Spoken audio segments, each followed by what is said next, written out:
Well, good morning, everybody. Hello and welcome to the first online CFA's Judges Workshop. I'm Pat Jacoberger, and I've been asked by the CFA Breed Council Secretary for the Singapura to present the breed presentation today. We've been practicing and we hope it goes without a hitch. But just in case we do become disconnected from the mothership, so to speak, simply leave the meeting and we'll reschedule this for another date. First, a few things to keep in mind. Zoom is a public platform and the technology does not have the ability to restrict access if someone has the link. Please do not send the link to anyone else or allow non-invited people to watch or participate. Your ability to record has been disabled for this meeting. And we're recording the session and it will be available on the CFA Judges Continuing Education page in a few days. All the materials that are used in this course are the intellectual property of the CFA Breed Councils and CFA. So we ask you not to do any screenshots. We also ask that you do not share the material or provide a link to the material to anyone outside the CFA judging community or outside associations in good standing with CFA. Any unauthorized use of these materials will be addressed by legal staff of CFA. Before we start, are there any guest judges out there? Click your little hand raising doodad. Okay, seeing lots of those. Okay, you can, actually, there you, perfect. You can put your hands down now, thank you. If you are not a CFA judge and you need a certificate of participation, for your association's requirements, please contact Ann Mathis, and she will be putting her email address up on the chat feature. So if you enable your chat feature so that you can see that, you'll find Ann's email address there. And CFA judges, Ann will be sending you a certificate of participation in the next few days. One more thing, if you have a question during the presentation, send a message on the chat feature. Ann's going to monitor that, and if it's a question that we need to stop the presentation for to address, she's going to jump in and let me know that. Otherwise, we'll address those questions at the end of the meeting. Please mute your microphones right now. Take your little hands down. And we're going to all have a great time learning about the Singapura.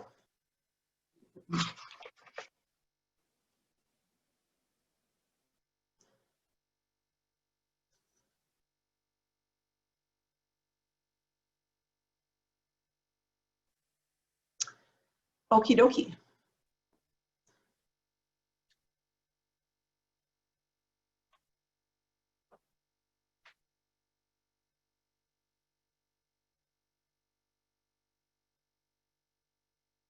So Singapura is the Malay word for Singapore, and it's comprised of a couple of Malay words that mean basically cat and love cat. And if you go to Singapore, you can actually find statues of Singapuras, and in this case, their offspring near bridges and around the city of Singapore. The Singapura is an alert, healthy, small to medium-sized muscular body cat. They have noticeably large eyes and ears. The cat should have the illusion of elegance, refinement, and delicate coloring. And they also have a strong sense of curiosity. They're very sociable. They are gentle and easy to handle, and yet they can be sassy. They can let you know when they've had enough or when they've got an idea in their mind that doesn't coincide with your ideas. But basically it's a healthy cat with balanced musculature. This is the distribution of points in a pie chart. And you can see that the two most important features are head and color. We look over here at this section, we see that it's 30%, or nearly a third of the breed standard in CFA is allotted to colors and markings. And the head is a total of 35 points when you add in the ears and the eyes. The head is worth 15 points, and 4 points are devoted to skull shape. The skull should be rounded both side to side and front to back. When you're feeling the head, there should be a smooth flow from the bridge of the nose right here over the top of the slightly rounded skull, so up this way and back. It's not a domed head, but at the same time, the skull should not be flat in either direction. Width of the eyes, or width of the head at the eyes. It's a rounded width, and you can appreciate it out here on the edges of the face, of the head of this particular cat. And they narrow down to a definite whisker break, and you can see the whisker break here, and there's also the whisker break on the other side of the cat's face. Look for a gently rounded curve. A smooth line from the muzzle to the base of the ears is a definite fault. So from here up to here, if it were to be a straight line, you want that curve in there. Muzzle shape is worth 4 points. And it's a medium short muzzle, and it should be broad. Once again, there's a definite whisker break, but there shouldn't be a foxy look to this cat, to the Singapura. It's not a foxy looking cat, nor should the muzzle be narrow.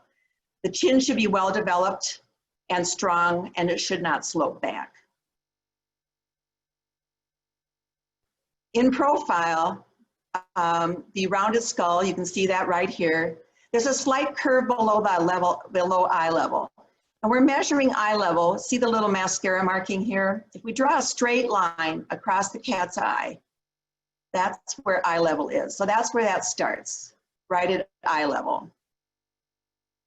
If the profile is too high or if it's too straight, it's a fault.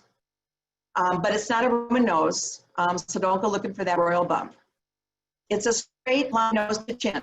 So from the tip of the nose onto the tip of the chin, a nice line. I like to see that in a well-developed chin in every breed. And the Singapore is no exception to that. Ears are 10 points. Size is 4 points of that 10 points. And to me, the ears on a Singapura kind of let me know, plus the facial markings, let me know from across the room what I'm kind of looking at. In proportion to the rest of their head, it's a large ear. It's slightly pointed. It's broad at the base, wide open at the base, and it possesses a deep cup. So when you're looking into the ear, you should be able to appreciate that the back of the ear is deep down in the ear itself. It's best appreciated, I think, if you turn the cat to face away from you, and you can see the cup of the ear from behind, and it gives you sometimes a better appraisal of what that looks like. The standard asks you to disqualify for very small ears, although they would be cute, but they're not it's a disqualification. Set is 4 points, and the openness of the ear is another 2. Now the angle of the ear is set slightly wider than the width of the face. So here's the angle of the ear. If we take this line and we move it down, you'll notice that it's slightly wider than the face. And in the ideal, the length of the line that connects the outline of the nose, or the outside of the nose, excuse me, and the inside of the corner of the eye is exactly half the height of the ear. So if you were to measure from here to here, it should be equal to here to here, from here to here. So we're not asking you to take out your slide rules or measuring tapes, but you know, the more often you handle this breed, you'll notice that you're training your eye to look for that. Eyes are 10 points. Size constitutes the largest number of points. Shape, 3 points, and color, we'll talk about that in the next slide. So it's a large almond-shaped eye. It's close to round, it's not. And I know that you probably know that the actual eyeball in a cat is round. It's what we're looking at is the opening in the face, the aperture. And this aperture in the Singapura should be surrounded by a dark brown line, dark brown eyeliner. It adds emphasis to the eye. And you can see it, it starts right here in this eye, it curves around here. It really, you can see it over here.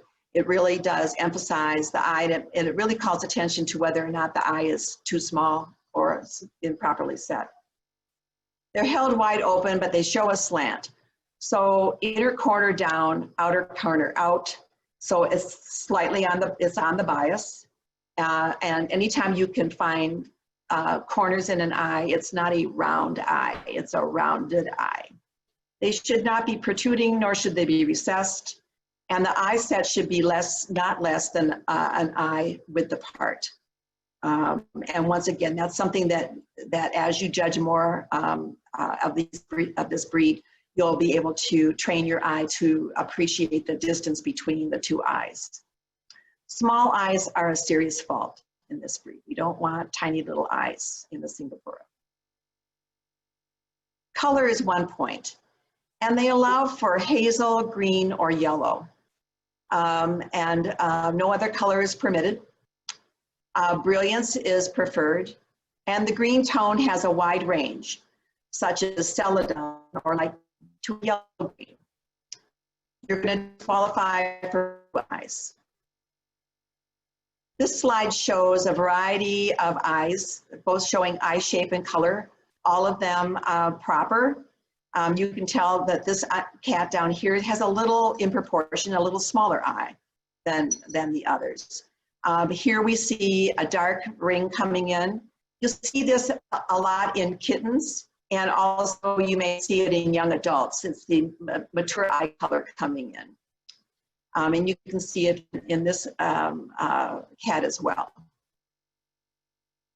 But you know, all of these shades of green or hazel are appropriate in the Singapura. Body, tail, and legs are 20 points. And we're starting with the neck, comes after the head. It's a short, thick neck, and of course, males tend to be heavier. And we find that in all of our breeds. And you're going to find in the Singapura, even though it's a small to medium-sized cat, the boys are going to have a shorter, thicker neck. When we talk about proportion, we're looking at 10 points. It's a small to medium-sized cat, and the front legs at the shoulders, so right here, and the hind legs at the base of the tail, right here, should form the sides to a square that with the floor. So here we have it at the bottom. So that nice square-shaped body is what you're looking for. We're not looking for a chubby cat, no fat, no excessive weight on these cats. It makes them look really chunky, and that's and while we're not looking for a tubular cat, we're not looking for a chunky cat either. They're surprisingly heavy for their size, and they have a very muscular body. Legs and feet. The front legs are heavy and muscled at the body, so up here in this range, and they taper to small, short, oval feet. The hind legs appear somewhat slender, more slender, especially back here at the foot and the paw.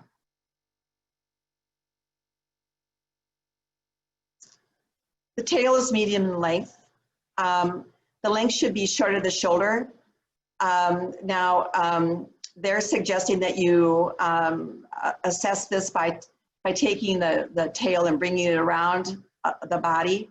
But you know, a lot of us don't like to move a tail. Sometimes cats don't particularly like that. What I've found is if you hold the cat up underneath its forelegs so that it just has its hind legs on the table, and you take that tail and pull it out into a V shape, it gives you a way to assess the proportion of the tail lengthwise to the body without having to bend the tail around to the side. And for heaven's sake, don't ever take the tail and just tip it forward over the back of the cat. If the cat doesn't have a problem with it, I would guarantee you the owner will. It's a slender tail, but it's not a whippy tail. It has a blunted tip. You're going to penalize for non-visible faults, but you're going to disqualify if the fault is visible. The coat is 15 points. It's a fine, silky textured, very short coat that lies very close to the body, and it lies flat. Allowance for a slightly thicker coat or a longer coat, a little bit of fluff. We often see that in kittens, but it should be diminishing by the time they're turning 6 to 8 months old. A springy coat is a fault.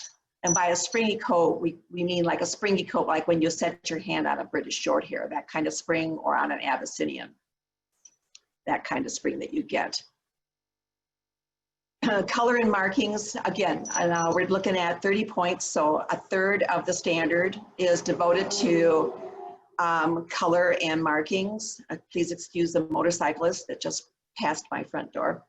But they're very important for the Singapura, and the points distribution is thus.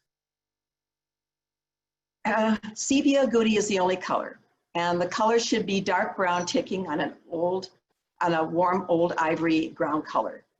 Each hair should have at least 2 bands of dark ticking separated by light bands. The hair should be light next to the skin with a dark tip, and I've got a slide coming up that will demonstrate that.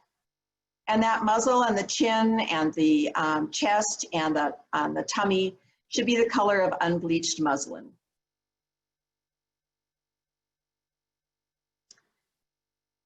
Salmon or deeper warm tones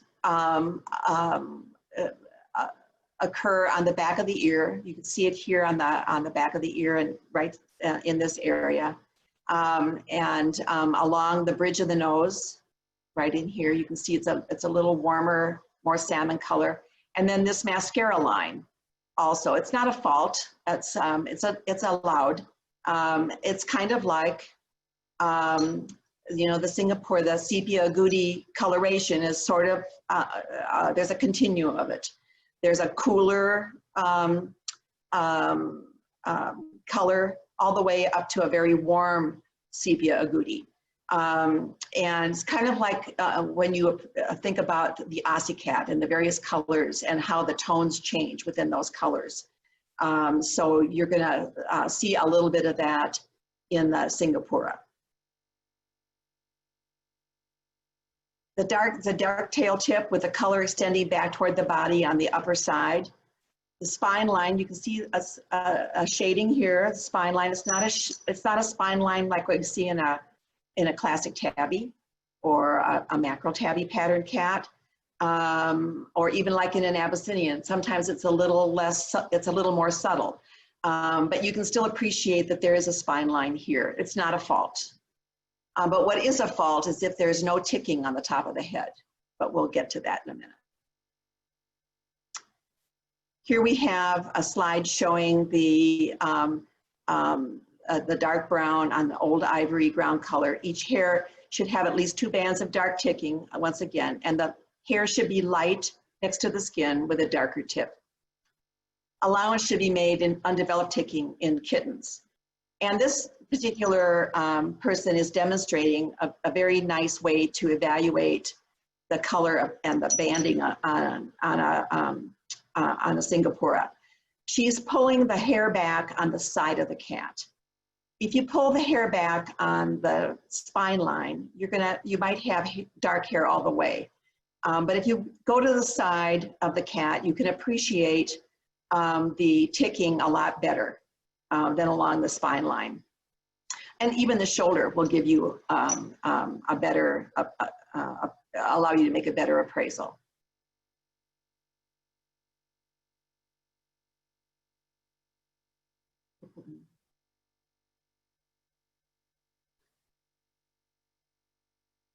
Facial markings are 6 points, big chunk of those 30 points on the face.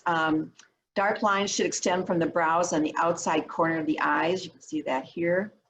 And along the bridge of the nose, right here, you can see those coming in there.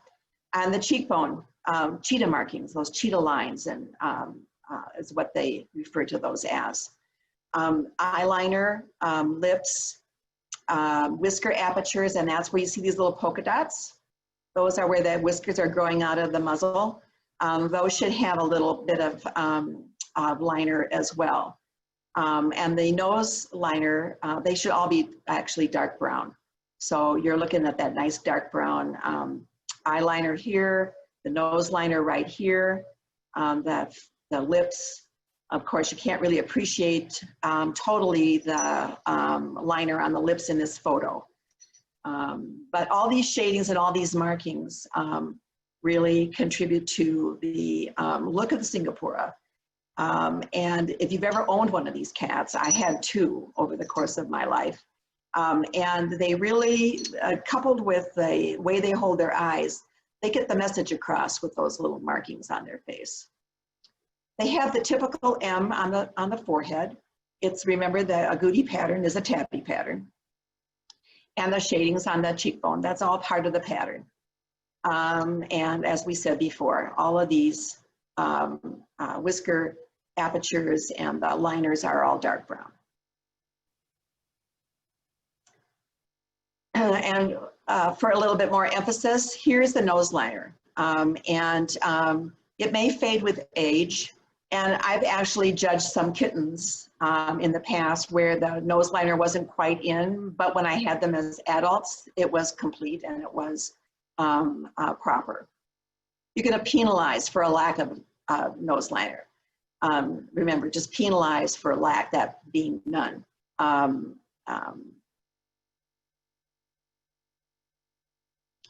The barring on the legs, there should be some barring on the inside front leg and the back knee only. And now this cat's tail is hiding those markings on the knee. These markings here are not on the side, on the outside of the front leg. They're on these markings viewed from the angle that the camera's at. So we're looking here and there are no markings here. Notice this cat has a necklace that's broken. That's allowable. If there's obvious barring on the outside of the front legs, it's a penalize. Markings are apt to be less dense on the back legs. They're kind of more like shadow barring, and we have a picture coming up that shows that a little bit better. They may be on the knee or on the outside of the back leg. And here we have the inside leg barrings. Those are nice and distinct. And here we have the hind leg barrings. The knee is right here, and these are on the outside of the hind leg. Patty? Yeah. I had a question from Iris asking what you would do with a cat that has no leg markings. Well, let's go back here and take a look. It's only 5 points.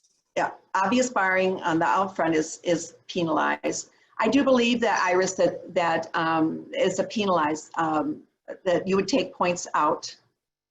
But we'll get to the penalize and the disqualify section. I think we'll find it covered there.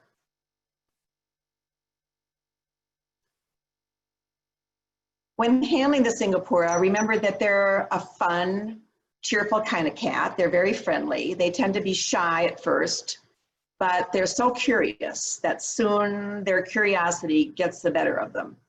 They can be very playful, even as adults, so it's not just the kittens who are going to go for your toy.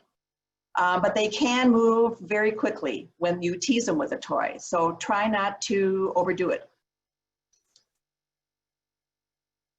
They enjoy toys a lot, so be careful when you're holding a toy. Sometimes, and this happens with other breeds as well, it's not unique to the Singapura, but they may mistake your hand for the toy. So be sure that when you're using a toy that your hand is a good distance away from the cat, whether it's a Singapura or a Cornish Rex or Persian, whatever it might be. Some Singapuras, when they get a hold of the toy, it's theirs. And so you just need to let it go.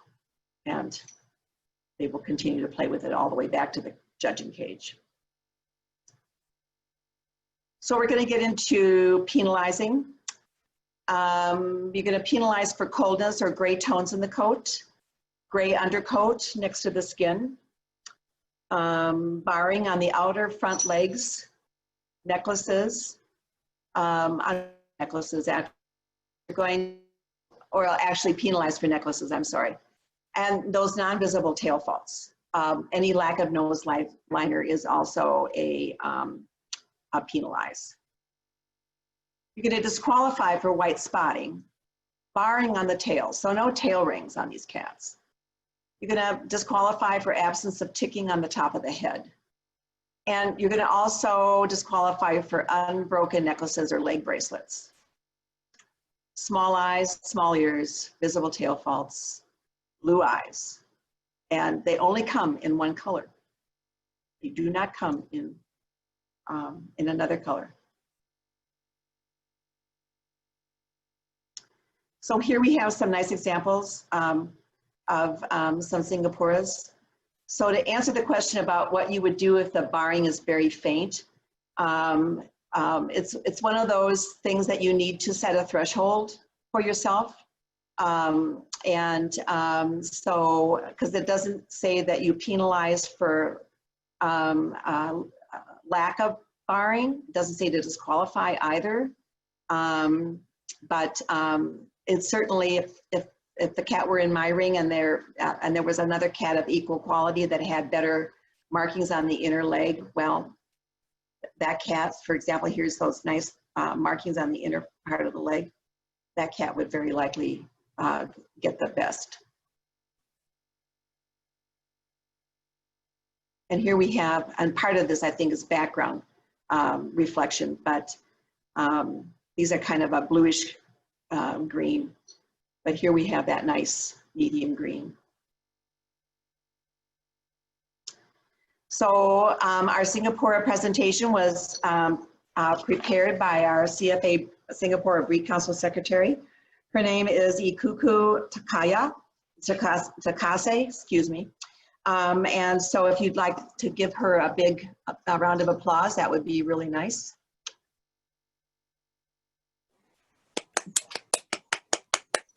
Thank you. Are there any questions, Anne? Do we have any questions? Anne? I'm looking. Oh, okay. Any questions from the group? Someone commented, Karen Stinson, must be from another organization, said she recently had one with no markings front or rear. So you could go to the house. I came in the house, said hello to her. And Lynn said, can we revisit the barring to see two dark bands? So if you can go back to that slide, maybe. Sure. Thank you. And Peter and Yanina say, congratulations for a great presentation. That's what we want to hear. Thank you. Okay, tell me where to stop. Something about two dark bands. Did I remute myself? No. Okay, can you hear me? Patty, the thing I wanted is just as a newbie, can you show me the two dark bands? It was where the person was parting the coat with their finger. So the ticking. There we go. Sorry, thank you. So if you look up here, Lynn, let me get my little red spotlight here. If you look up here on this part of the coat, Yes. let's take this hair right here. Here's a light band, here's another light band, here's the dark band at the very tip. So it's hard to appreciate it in a photo. Dark, but I wasn't sure I saw two. Thank you. It's hard to appreciate it in a photo, that's for sure. Yeah. But typically, if you have a cat, either whether it's any kind of a tick-tabby pattern cat where there's points on the ticking, so for example, the Singapura and the Abyssinian, if you can look at how variegated and the variety of color, how it's broken up here on the body. Can you see that? If you can see this, then the chances are that the animal probably has the appropriate number of bands of light versus dark ticking. But you don't want to just use that as your go-to. Because the breeders and exhibitors want you to be looking at the skin, at the hair at the skin. So you're gonna wanna pull it back. And I think when you see it, and you take a look at this hair right here, follow my line. Here's one band of light ticking right there, see it? Here's the other one right here, see it? And here's the dark tip. Was that Really easier did to help. see? I appreciate it. Thank you. Okay. Does anybody else want to see something on the slide presentation before I take it down?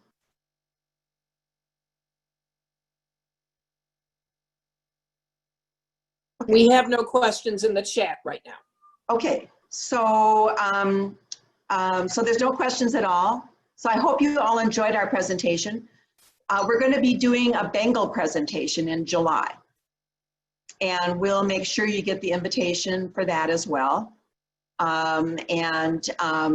Please let Ann know if you are from a sister association and you would like to have a certificate of participation. And Ann will get one out to you.